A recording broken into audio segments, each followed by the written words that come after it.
mark it here. I've been watching a lot of Schitt's Creek, sorry. There's some funny jokes about that. We want to take this opportunity to acknowledge that our bookstore resides on the ancestral unceded land of the Confederate Tribes of Warm Springs. In our neighboring area are also the unceded lands of the Confederate Tribes of Siletz Indians and the tribes of the Grand Ronde. We encourage everyone to learn more about the land you occupy and the story of its peoples. Usually I ask who's here for the first time, but I know you both can raise your hands, so welcome to Roundabout Books. We just want to mention a few events that are coming up. So this Thursday is our second community conversation series, where we will be discussing the connection to healthcare and addiction. Next Tuesday, Eli Frankovich will be here to talk about his new book, The Return of Wolves, which focuses on the return of wolves to the Pacific Northwest. And on June 1st, we welcome local author Emily Lynn Paulson for her book, Hey Hun, Sales, Sisterhood, Supremacy, and Other Lies Behind Multi-Level Marketing. I'm really excited about that one. Fun. I read it already. So tonight we are welcoming Brant MacDuff all the way from Brooklyn, an avid outdoorsman and jack of many trades. Brant has worked for a variety of museums and aquariums, all while supporting his primary work as a public speaker. He teaches instructional classes on taxidermy, gives tours at the American Museum of Natural History, and lectures on natural history at schools, businesses, private events, outdoor retreats, and museums. You do outdoor retreats as like a job? As like work? Not as many as I would like, but yes. Let's make that happen. I would like to do that. So, I have a lovely list of discussion topics, but we mentioned this before. I want to start a little bit more with your background because, you know, what we know from the book is, were you raised around guns and hunting? So I wasn't raised around hunting at all, but we did have, my dad had shotguns, and he gave me my own first shotgun when I was in the 5th grade, because we used to go shoot sporting clays together. Okay. And it's still one of my favorite things to do, and it's still something you can do with, I can still do with my dad. Right. So it's kind of a great, you know, if I learned to play golf, okay, we could play golf together, but at some point maybe I'm not as good at playing, I can't keep up with him on the course when I'm younger, and then maybe he's not able to keep up with me as much on the course. But something like sporting clays you can do forever. It's a nice, simple walk from station to station, and you pull for each other, and the clays fly, and it's just an outdoor shooting gallery. It's a lot of fun. Yeah. And any of my friends who are new to guns or they haven't shot a gun before, that's where I take them. Right. Because it's a lot of fun. You're not inside like a range. It's not a handgun. You're just going out and shooting sporting clays. It's a fun activity, and it's a good way to get acquainted to guns if you're right. unfamiliar or nervous around them. Break open shotgun only holds 2 shells anyway, so it's a real sort of easy, friendly beginner. Yeah. Let's ask real quick though, beginning with a shotgun, with your friends, have they ever been like, the kickback, or I didn't know it was gonna, I mean... A little bit. I mean, you know, I try to, if they're really unprepared, you know, you try and prepare them for that. And I'll show them myself. I'll put my fist there, and I'll go like, it's gonna feel like that, like a little, you know, it's not, it'll surprise you, but it doesn't hurt. And then I went shooting with a friend, and I couldn't tell at the time, but later he had the biggest bruise on the inside of his arm, and I was like, how were you even putting the... So he had his shotgun shouldered incorrectly, and the next day he had a big bruise from it. So I felt a little bad about that, but he did okay. So however he was, oh my gosh, whatever his technique was all right. So let's get to the book. So you wrote this book to investigate the claim, hunting is conservation. What does that mean, and how has your perspective changed over the course of your research? So I had heard that. Heard that phrase, hunting is conservation, or hunters are great conservationists, or hunters are the original conservationists, and I never really knew what that meant. And so I did want to investigate that further, and the first thing that I kind of learned about was it was so obvious, and yet I had never thought about it for 2 seconds, was just like, well, money. And there's a lot of money tied up in hunting that if it is either directly related to conservation. So for instance, the money that you spend when you get a hunting license or when you buy equipment. So your hunting license, that money goes directly into state fish and wildlife programs. So that's a very direct one-to-one.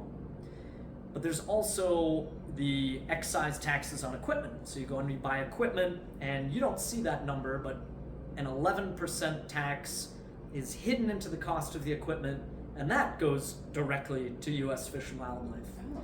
And that's also connected to ammunition.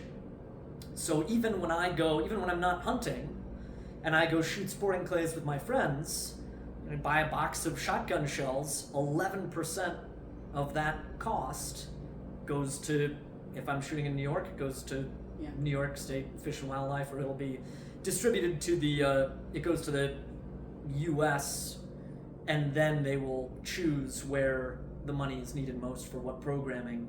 But if you're buying a New York license, all that license money goes to New York. Legally, it can't go anywhere else. So there's a lot of direct money, and then there's also the indirect money. And the indirect money would be like, so last December, I went elk hunting in Colorado, and I was hunting with a guide, and part of our hunt took place on private property that he was allowed to hunt on. Right. Now the property is mostly a cattle ranch, and then there's big mountains where the elk live. So the owner allowed us to go on to hunt the ranch property. Mm-hmm. Well, the owner is seeing some money from that, Right. because he's getting money from the guide who he's letting take me onto the property. Well, if the property owner is making money off of hunters, that means that it is financially beneficial for him to have and create a really nice elk habitat. Whereas if you think about a ski lodge or a place where people go mountain biking, now you've got a piece of land. Let's say you've got this stretch of mountain, and in the summer people are mountain biking on it, and in the winter they're skiing on it. Well, that's pretty much unusable habitat right there for an elk population. They're certainly not going to be traipsing through during the winter, and that's the most critical time for them. Winter range for those animals is critically important. And they're going to stay far away from during the summer months, because the mountain bikers and the hikers, and they want to stay away from people. The whole point of a hunter is to sneak in and out of a habitat without disturbing anything.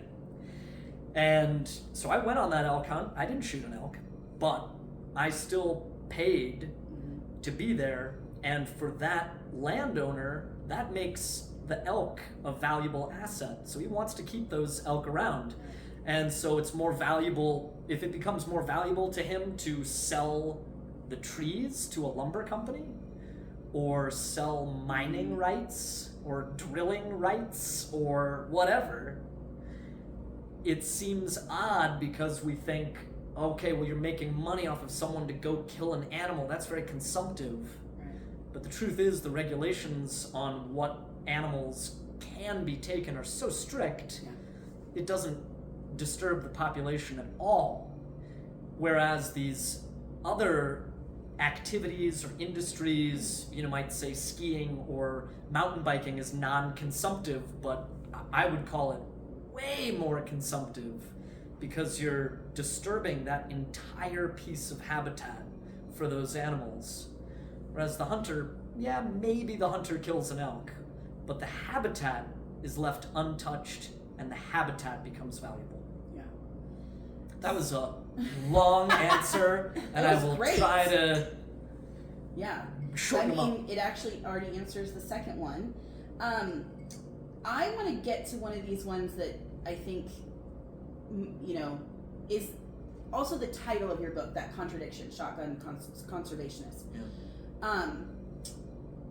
You're not exactly what most people think of when they think of a hunter, right? We have this perception of maybe like a bigger guy, the let's say he's more politically right-leaning, etc. Like they want guns in their house.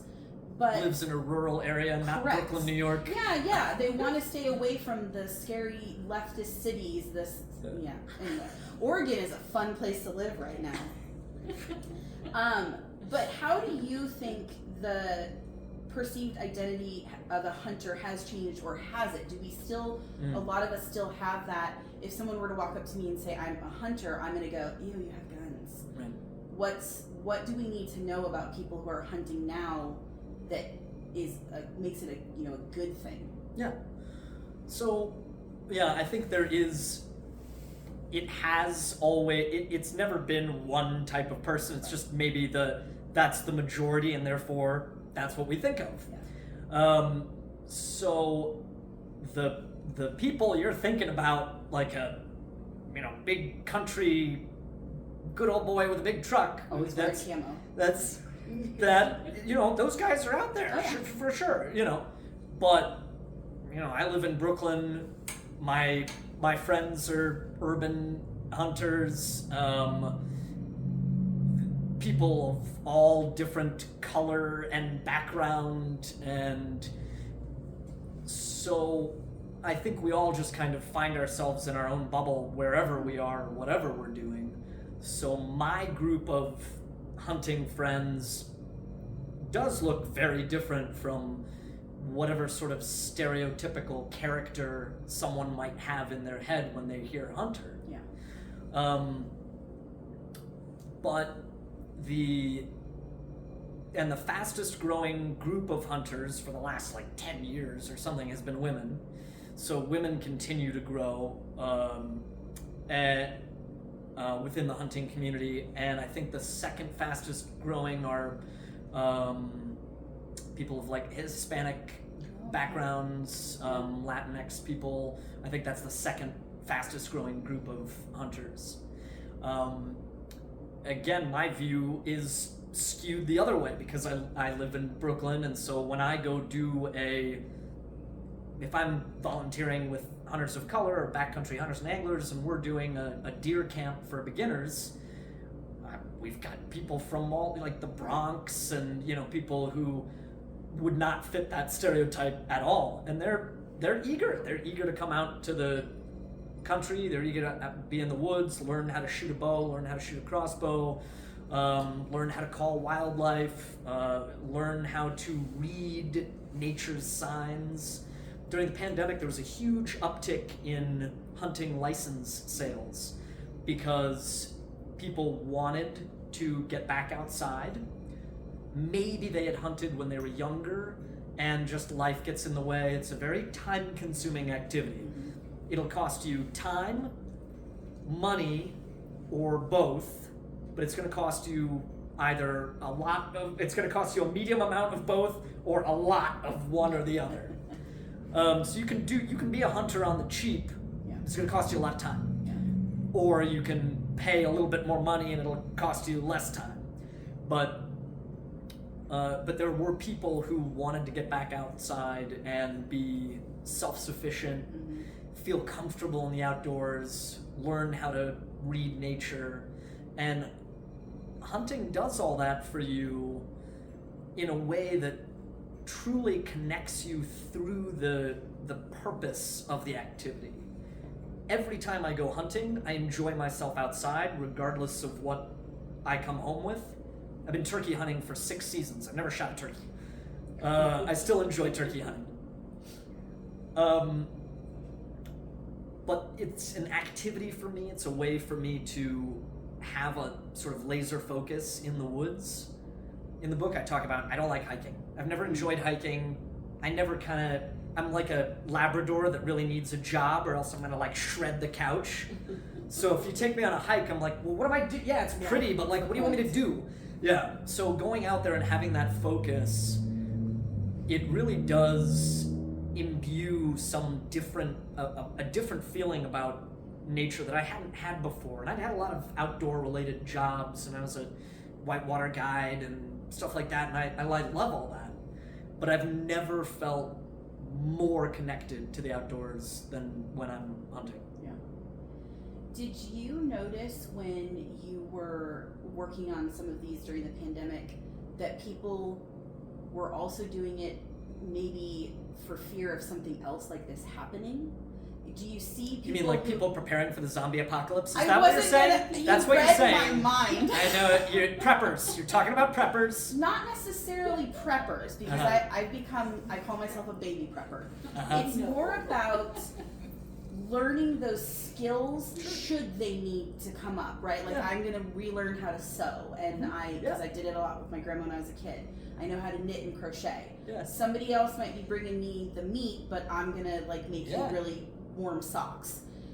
But I feel like the pandemic got me thinking about that a little bit, because we had a scarcity of certain resources that we've become so dependent on, toilet paper. So, I hunt my toilet paper with a 410. Sorry. I mean, is there a little bit in the back of when you talk with people that they're like, I want to know how to do this just as a good skill as a human that might have an infrastructure around me collapse? Sure.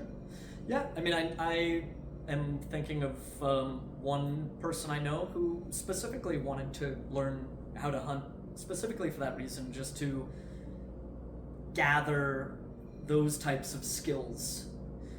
And I think for whatever reason, and I kind of talk about this in the book too, like there is something, regardless of the reason you're learning to do it, there's something very rewarding about those skills. It's why I think in the book I talk about people who got really into baking sourdough. Mm-hmm. And that was a thing, right? Everyone doing their own sourdough starters for the first time and documenting like, oh, look at my goop, I gotta add to the goop, and look, there it is. I had one that I had to feed while he was on vacation. You gotta feed it, yeah.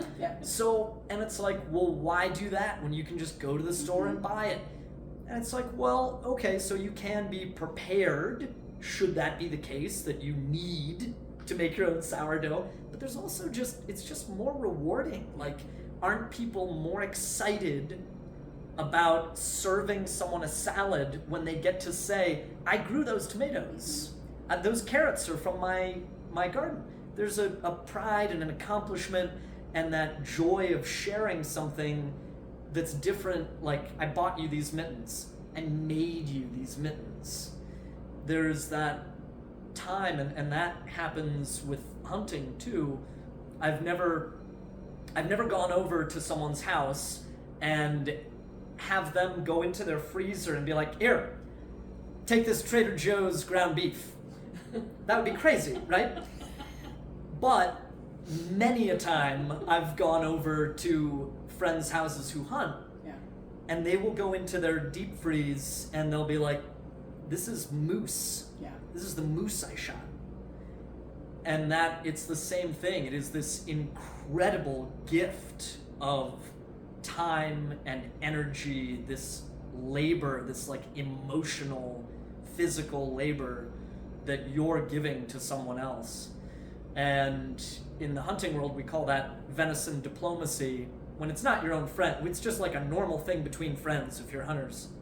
But if someone isn't a hunter, that's a real gift there. Did you go to the grocery store and buy a rotisserie chicken? But are you really gonna turn your nose up when your friend who's a hunter says, this is some grouse and some wood. I went duck hunting. Here's some duck breast. So there's really, if you're thinking about, and this has moved beyond like the skill, but there is that the love that comes from that, and that gift of that hard-earned skill that you've learned and you want to share with other people. Yeah. In my family, there's not as much hunting as there used to be, but we generally split an entire cow. Mm-hmm. So we know a local butcher, and meat. And it, for somebody like me, whatever I get, it usually lasts me the whole year. I mean, that's just, and of course, it's not necessarily cheap, but in the long run. And so quality for the quality. Truth. Yeah, very true. The first couple of times when I would open something, I'm like, that's the color it's supposed to be, not what I get from the grocery store. I get a beef share as well from the Hudson Valley, so it's like I know the farm, I know the guys. I put in my money ahead of time so that they can plan their harvest season. That helps them as a small regenerative ag farm. That helps them. And then when my share is ready, they'll send it to me, or I can pick it up from them, and I can put that in my freezer. Is there a thought that having more people hunting for themselves could also get us less dependent on these massive farms that are a resource, like suck? I can't think of the word. Sure. That are just draining. I actually worked for a company where we wrote up agricultural appraisals and dairy farms. I could not believe the amount of water, how much land you need for the runoff from the cows, how much it really did change my mind about a lot of things. So, we are really reliant on the beef industry, and they're huge in politics. So if more people are hunting, and maybe more people who have maybe a little bit left leaning for some of the hunting and gun laws. Do you see that kind of starting to maybe hopefully have an effect on our reliance? Unfortunately, so number one, we just have too many people, not enough land. So it's less practical today than it would have been at in the peak 40s, 50s, 60s, 70s, 80s, when we had sort of peak hunters, and it was just sort of a more normal than now. It seems more outsidery or specific to a certain region or place or type of person. So it would be very difficult to make enough of a dent that you would see that on an industry scale. But there is that sort of step progression where it does matter. So I talk about my progression as a meat eater, and a lot of that is what brought me to hunting as well. Because, at first I was a kid, and I thought, I love animals so much, I don't want to eat meat, because the meat is coming from the animals. So what do? Okay, I stop eating meat. Well, I said that after lunch, and then I immediately took it back before dinner. So I was like, all right, that's not going to work for me. I have to eat meat. All right, so step one, got that out of the way. Next, I was like, okay, well, I only have so much money. What can I afford to buy? There wasn't really much I could do. So I was just kind of a guilty meat eater for a long time. Then I got a little bit older, and I was starting to earn more money. And so then I started to buy the meat that had the happy stickers on it. So it's like, okay, this is organic, or this is humanely raised, or whatever the little happy stickers are. Okay, some of those you can trust, some of those you can't trust. And it's really hard to know the difference. Yeah. So then I progressed from that, and what does that look like? Okay, well now I'm buying more stuff at the farmer's market. Great. Local and seasonal is generally more environmentally friendly than any other metric you can. So buying local meat is better than buying your fruits and vegetables that have been shipped from all over tarnation. A piece of venison in my freezer is more animal and environmentally friendly than any faux meat, fabricated meat that is owned by the Nestle Corporation, just buying up the amount of land that you need to create the same caloric and nutritional value in a like faux piece of meat or, you know, some plant-based patty. You're entering real environmental diminishing returns there. So it's local, it's seasonal, it's how can you eat in a way that is giving back to the environment. So now I'm still progressing, and then I'm like, okay, well, if it's really about where my money is going and where the food is coming from, then what is the apex? And I could not believe how long it took me to get to hunting. It's like, oh right, the money I spend to do it, both in my license and excise taxes and the value that I bring to the wildlife, that is money that is going not to any farm. It is going to Mother Nature. So that's obviously the number one place I want to give my money. And then the animals just couldn't come from a better place either. They're not on any kind of farm. They're just living their lives in the wild. Yeah. And the way it's regulated is so that those populations never dip. And that's the job of U.S. Fish and Wildlife, to keep those population numbers in check. And you'll see that depending on where you're hunting and what you're hunting for. So in an area that I hunt in New Jersey, they've got so many deer that they specifically want you to shoot a doe first. Now you never do that in most places. Yeah. But they've got so many deer, before they let you have a buck tag, you have to shoot a doe first. Or just an antlerless deer in general, which could be a young buck. Yeah. But that's how they're managing the population in certain areas, because otherwise the population gets too big and the animals start to get sick. And I think the misconception is the strong deer survives, but that's not how it works. You have two deer fighting for the same resources, and so they both end up being sick. So it was sort of that food progression that took me there too, is where is my money gonna go and where is the animal coming from? And there's no better answer than hunting for that, in terms of the habitat, the animals, right, the money. But no, not everybody can do it. I'm still not done answering your question. I'm gonna get there. There are some really cool programs all over the country. There are hunter programs that take meat donations, and those go to food banks. Yeah. There's an island, off Long Island in New York, and they have such a big deer population that they have to manage, that the group that goes and professionally manages that deer population, there's a freezer on the island, and all the deer get broken down, and the meat goes into the freezer, and the people of the island can go to the freezer and get the meat. Yeah. I would love to do that on Staten Island. They have a big deer problem, and they were so worried about the negative press that having a deer cull would bring, that instead of doing that, they opted for $5 million worth of deer vasectomies. Now, you could have had professionals go in, shoot the deer, not all the deer, just a number every season to control the population, shoot the deer, and break them down, and you could do the same thing.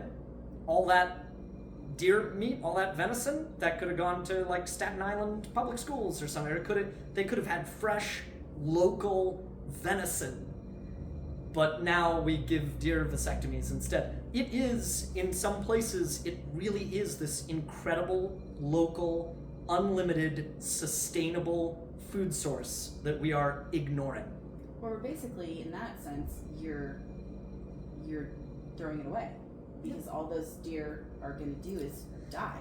It's a graveyard by the highways. Yeah, and then you have too many of them, and they push in. We get deer just walking in front of here. We get deer walking through neighborhoods because they've been so displaced. Yeah. And I've seen people joke, why can't we shoot them in the city? And I'm like, well, you can't.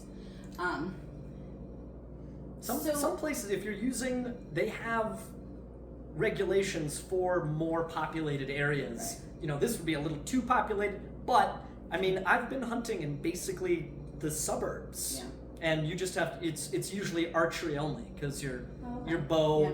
you know, your arrow, or a bolt, if you're using a crossbow, that's not going to go that far. It's not as dangerous as like shooting a bolt action rifle to go deer hunt. But there are a lot of places that are very populated, and they allow for archery hunting. Yeah.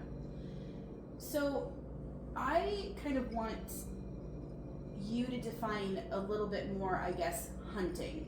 In the description of the book, there's a reference to big game hunters, or people who are paying to go, I mean, even still locally, shoot bear, shoot cougar, overseas shooting lions and all this kind of stuff.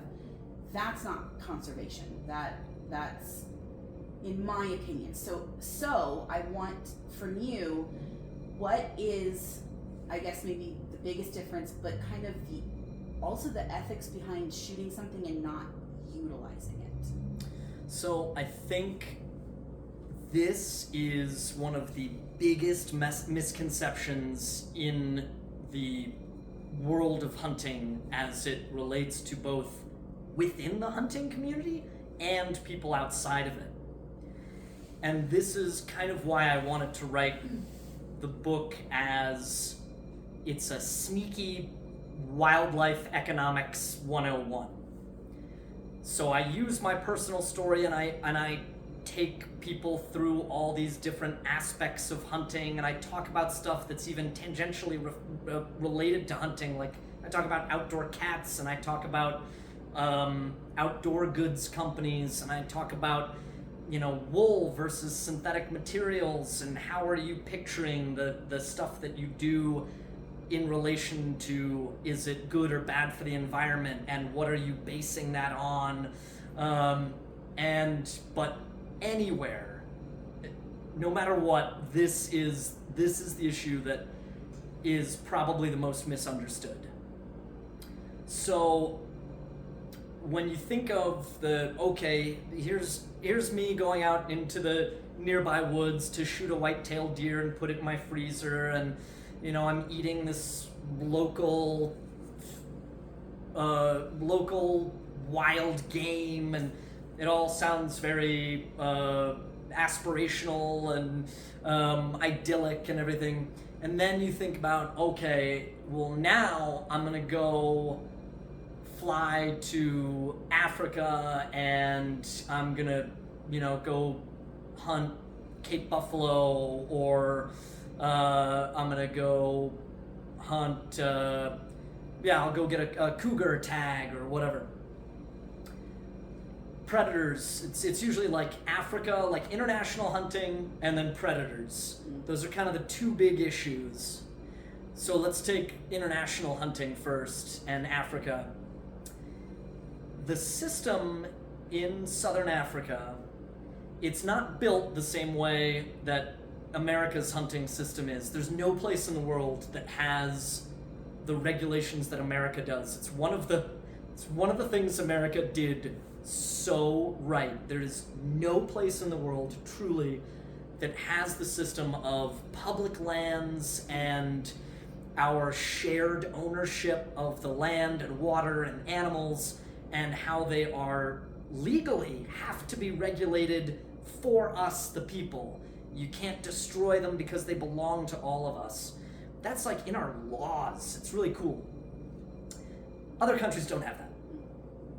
So, how do you get nature to be profitable just being nature?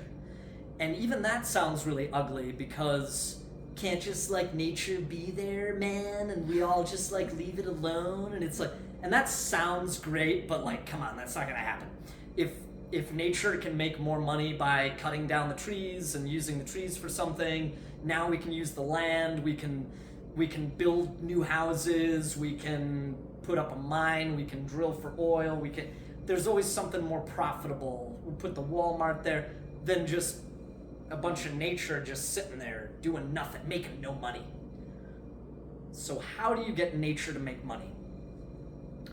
Well, in a lot of places, if you can make the animals the economic asset, then you have already made the habitat that they live on an asset, because the animals can't live without the habitat.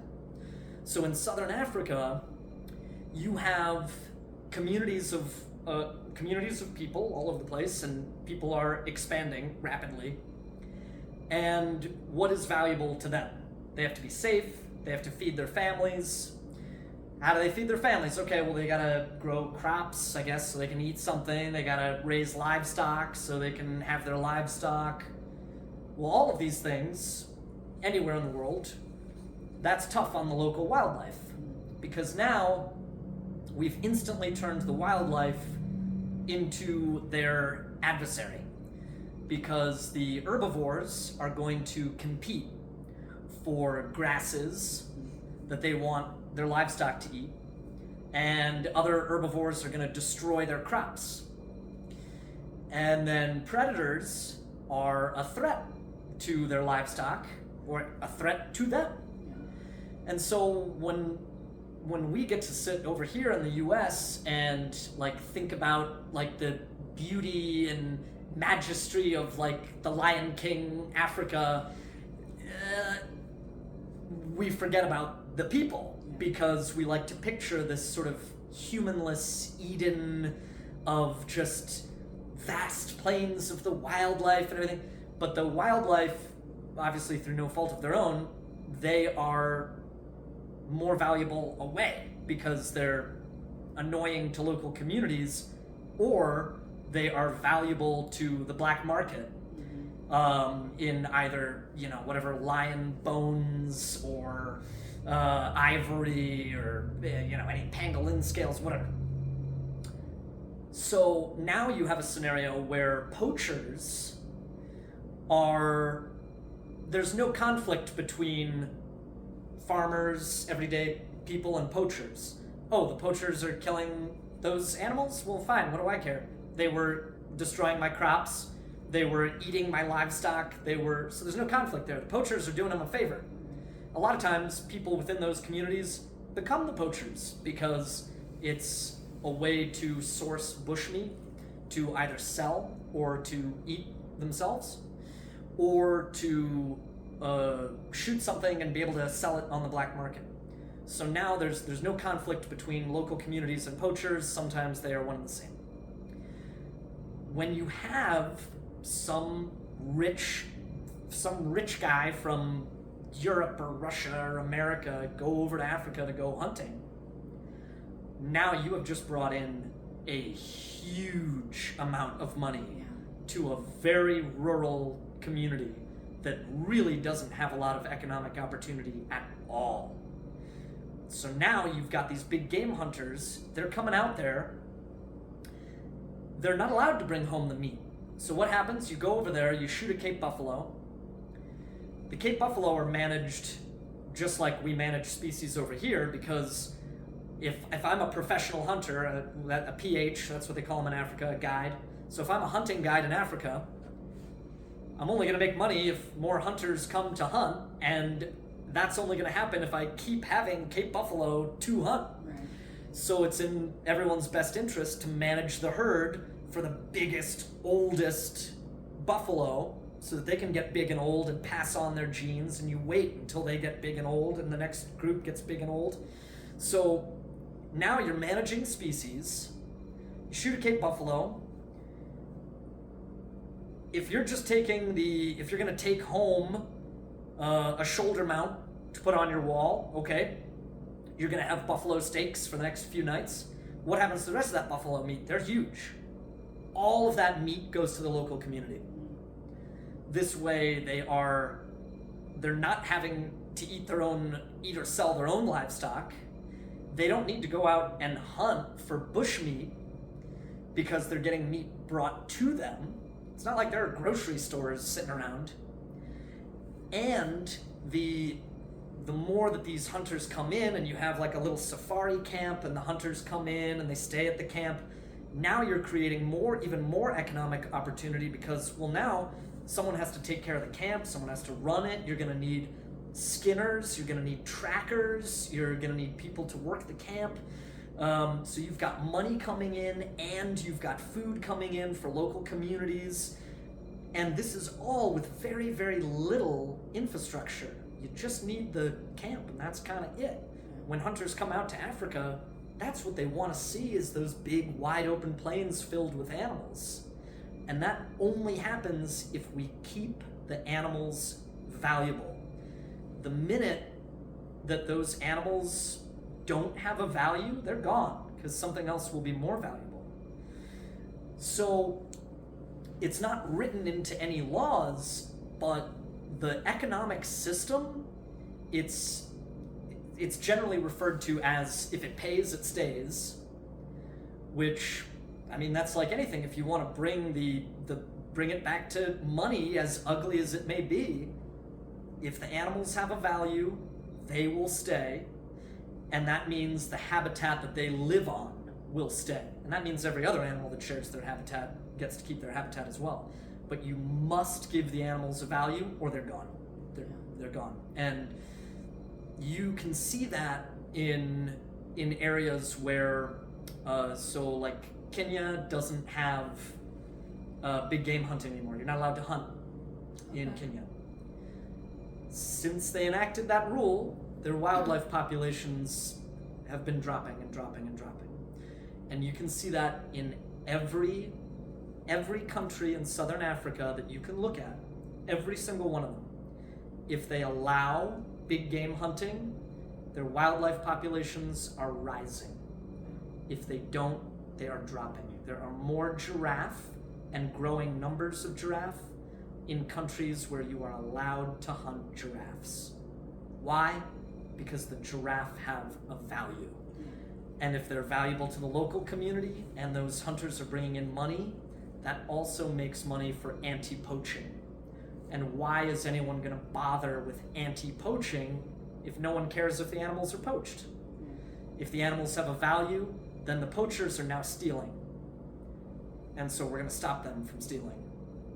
So it's all just an economic system that truly does, as unbelievable as it sounds, it benefits the wildlife and the habitat. The trouble is, everything I just said is mostly invisible to people, because on social media, it's so easy to see the photo of the really proud hunter with the dead animal, and that's all you see. Here's some ass who's so psyched about the animal they just killed, and that's all you see, and it is so inflammatory and infuriating. And yet, everything else that I just talked about, you do not see.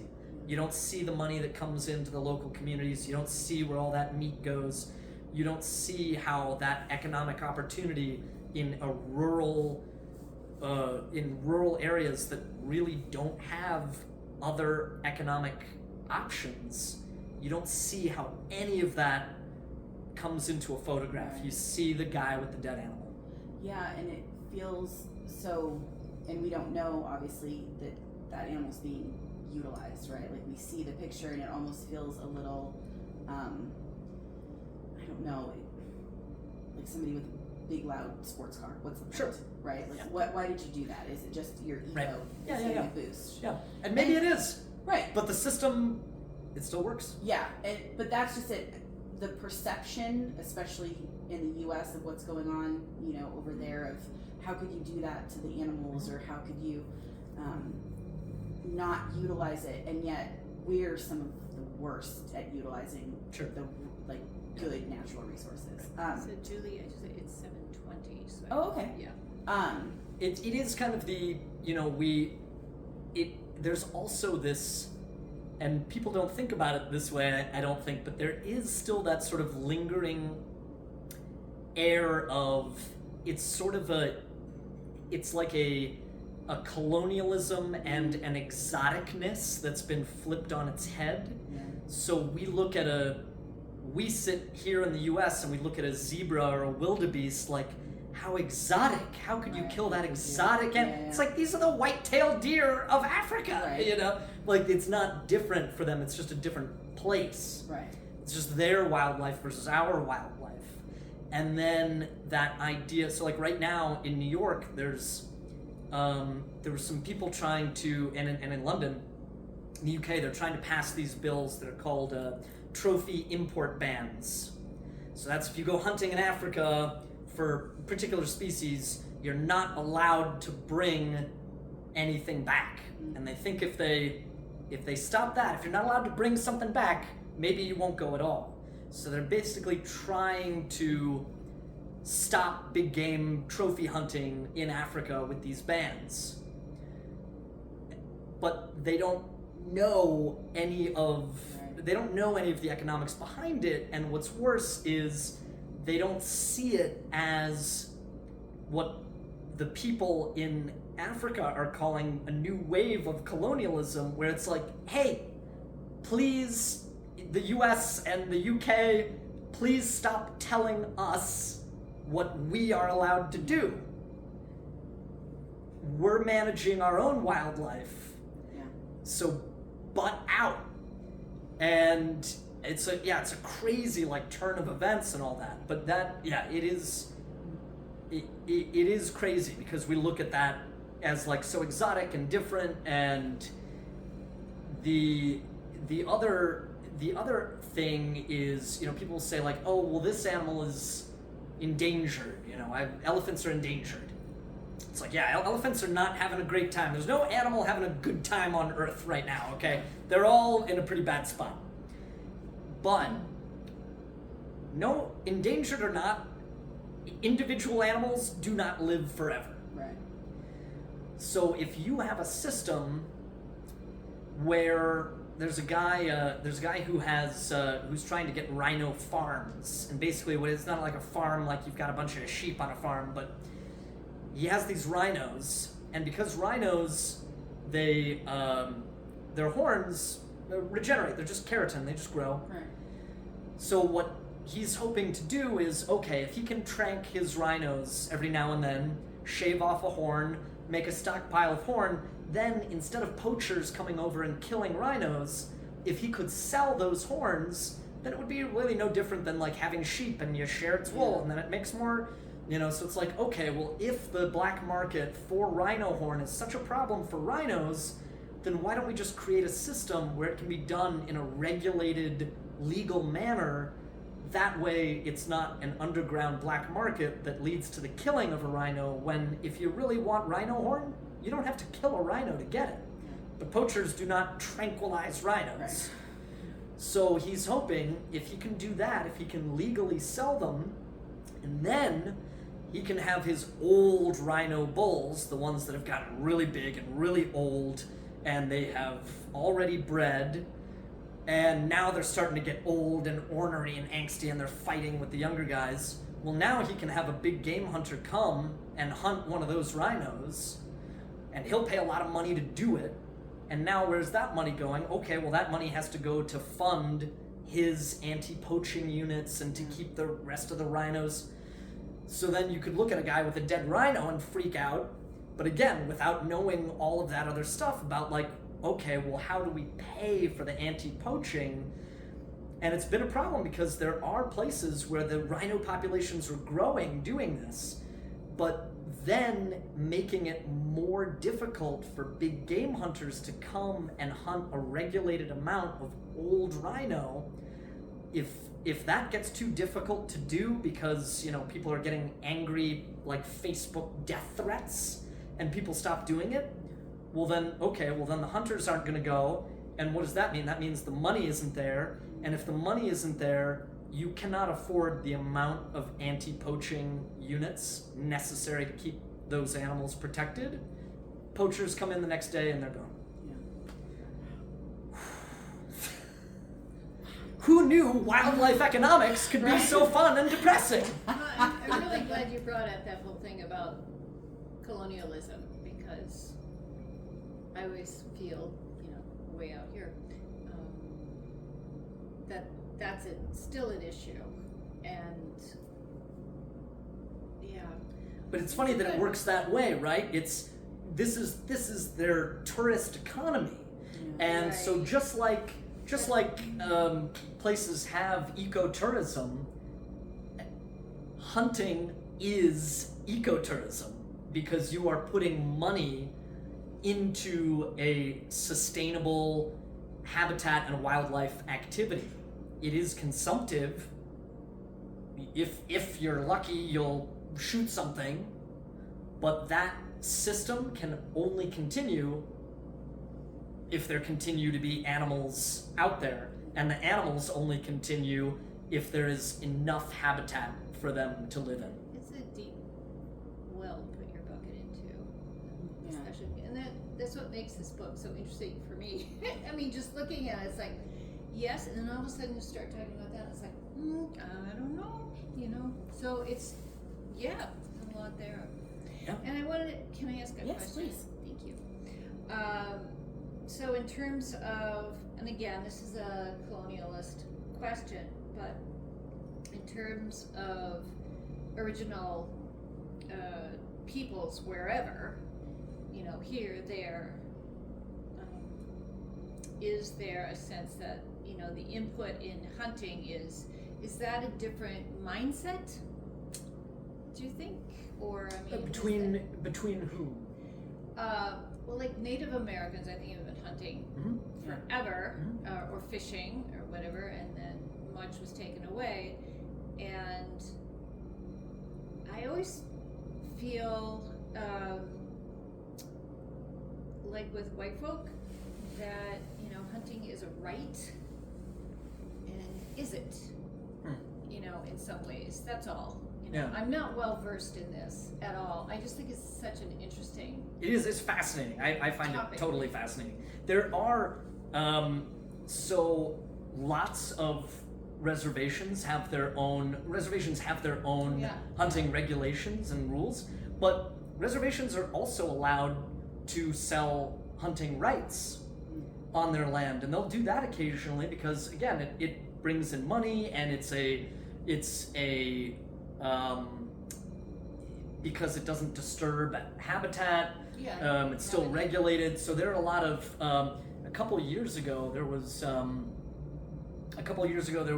couldn't go to it, but there was a gathering of hunters for just sort of like a weekend event. There were cooking classes, and there were guys like, people selling like gear and stuff like that, like a big weekend sort of outdoor convention kind of thing.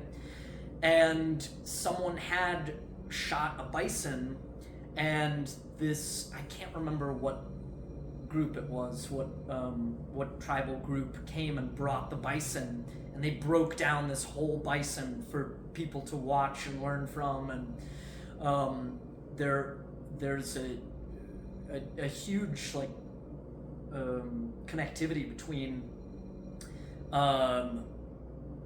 and I find that so interesting too, is when people think of hunting as so terrible, and then in the same breath it's like, oh, but obviously native peoples the world over hunt, like, and whaling. It's great when, so there is that sort of like the way people perceive it, and who is doing it, and what is the motivation.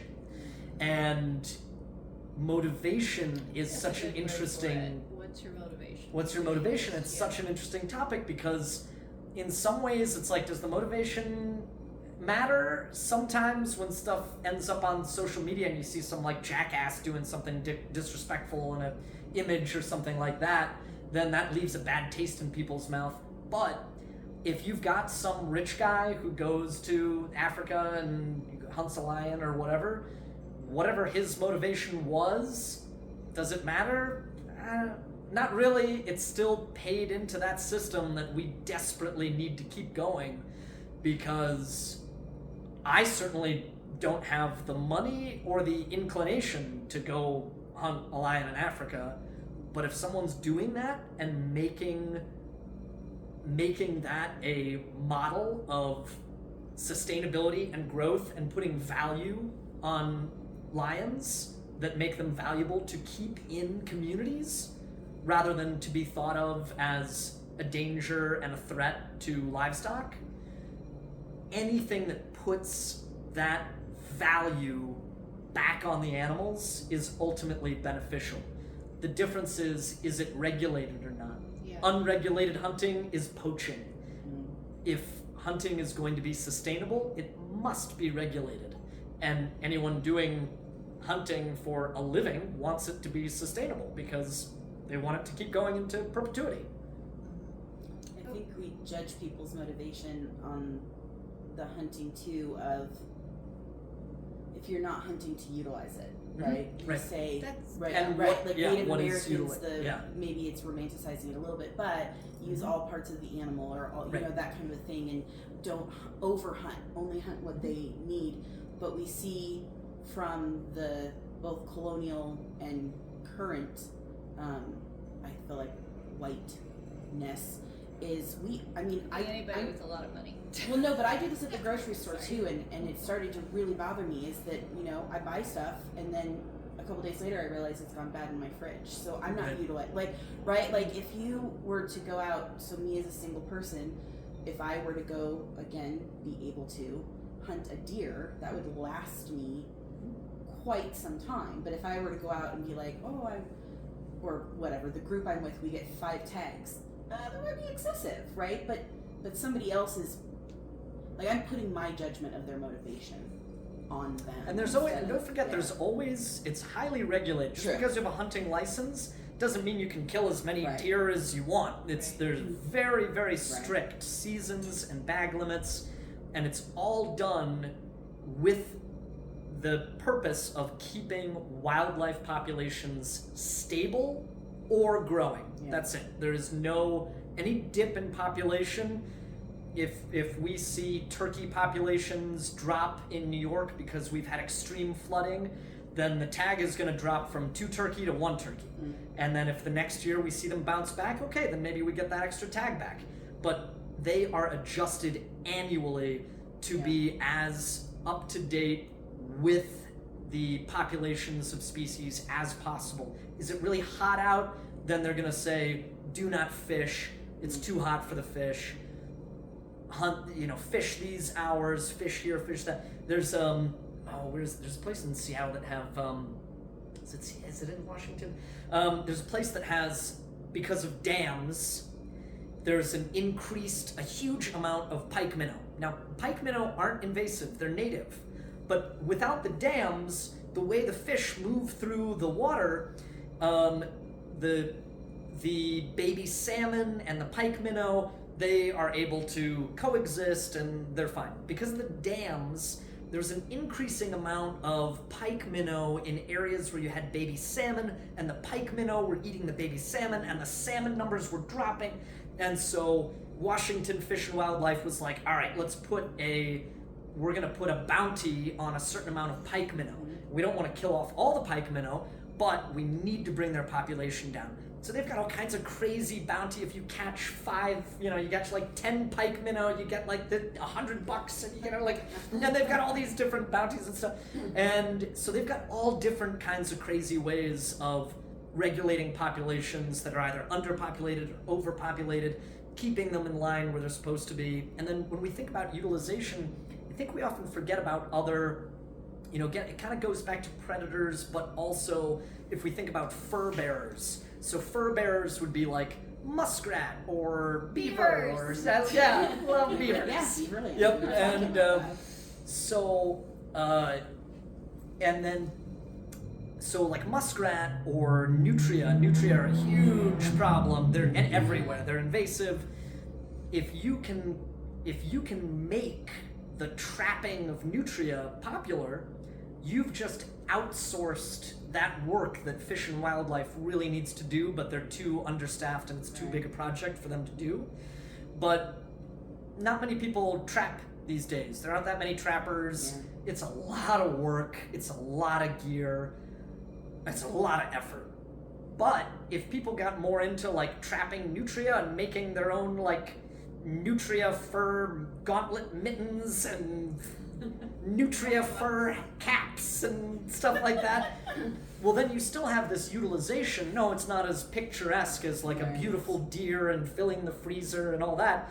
You know, you've got this weird little invasive swamp rat, but having that outsourced to people means that Fish and Wildlife can focus on more important projects. And using what's the difference between using the fur of a nutria or using the meat of a deer? It's still utilization that overall is for works itself out for good.